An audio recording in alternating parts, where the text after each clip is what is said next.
space, because once one well goes empty, we have to find others to tap into.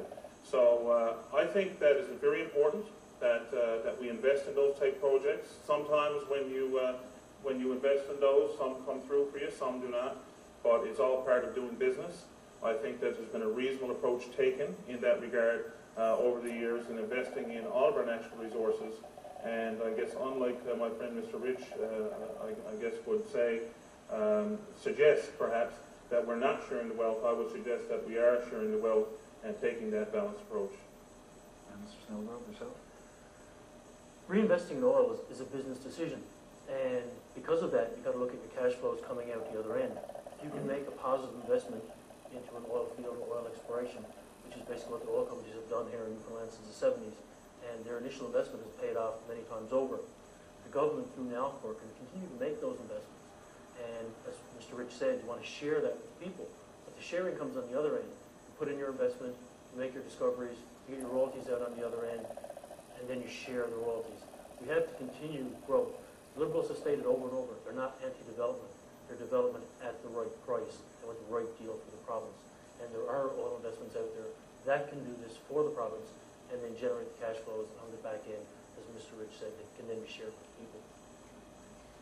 When we talk about, everybody officially launched their campaigns this week, and your party's platform books, they are going to be out. All of them will be out in the next couple of days. But when we look at parties and look at their platforms, sometimes parties do go against their platforms once they are elected. So I'm just wondering, what would be the most important aspect of your party's platform that you would like to see come into effect? Mr. Lane, we'll point this one over to you. Well, I think we have a lot of good policies. For me, I really believe in the Muskrat Falls project. Obviously, until all of the due diligence is done, the green light has not yet been given. But from all reports so far, I think things are looking good from our perspective. There's been a lot of due diligence done. I believe that Muskrat Falls is going to be done, not for today necessarily, but for the future. And I think that's going to be very important for our children and our grandchildren. We're going to have a stable form of clean energy in years to come. And we're going to reap the benefits of a lot of jobs, a lot of investment as a result of that. And we're also going to be doing our part for the planet. And so I think that the Muskrat Falls, as part of the overall energy plan for the province, is something that I definitely support and something that I hope we can go forward with into the future. All right, Mr. Snelgrove, would you agree with what Mr. Lane is saying? Couldn't disagree more with what Paul is saying. The environmental assessment impact study came out there about 3 weeks ago. It had major holes in it. We're asking you to go back and really look at the environment, the effect it was going to have on the environment. You look at the borrowing. We've got our borrowing down now to, I guess, 8.7 million. Wade Locke is forecasting we needed 8.7 billion. We needed 5 billion to be manageable.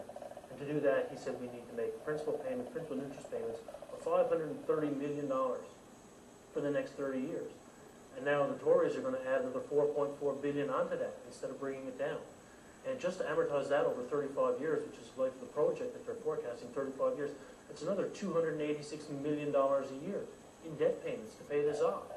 So now you're up to almost $800 million a year in just debt service payments. It's not where we need to go as a province, and it's going to tie our hands financially for many, many years. Okay, we're going to get back to what you think is your party's key aspect in their platform, but I just want to bring Mr. Riche in on the conversation and your thoughts on Muskrat Falls and what these gentlemen have been talking about. Yeah, the whole issue has been completely over-politicized, and what you have here, your two old British parties being totally adversarial about the whole thing. You had the Conservatives saying, well, it's got to go, and you had the Liberals saying, no way. But, we got to do something else. We can't go on sides here. We got to go on the side of the people of Newfoundland and Labrador. The NDP supports Muskrat Falls, but a proper Muskrat Falls. We need transparency, though. There's $348 million being spent at NALCOR. That's $700 for every man, woman, and child in this province. And we're not really sure where that's going. We do know some of it has gone to a Quebec engineering company, SNC Lavalin, and they are in the news now because they've been named in the corruption probe in Quebec for the construction. The RCMP raided their offices in Ontario for a job in Sri Lanka, so that alone should allow us some transparency to see where that money is going. I would like to see Muskrat Falls go ahead. I would like to see the clean energy for Newfoundland and Labrador. I would like to see our power bills go down. I don't know if it's all going to happen, but we got to stop over-politicizing it and start looking for the proper solution for Newfoundlanders and Labradorians. Well, let me put it to you this way then. From your party, what do you think separates what your party represents from the other two parties? I'll start with you, Mr. Snelgrove. I think we're more of a people party. It's a balance. There's PCs lately have been spend. They paid down some of the deficit, but not very much. Now they're going to increase it again to astronomical levels. And the Liberal Party is reaching out to people. It's talking about pension reform. It's talking about fishery reform for rural Newfoundland and Labrador.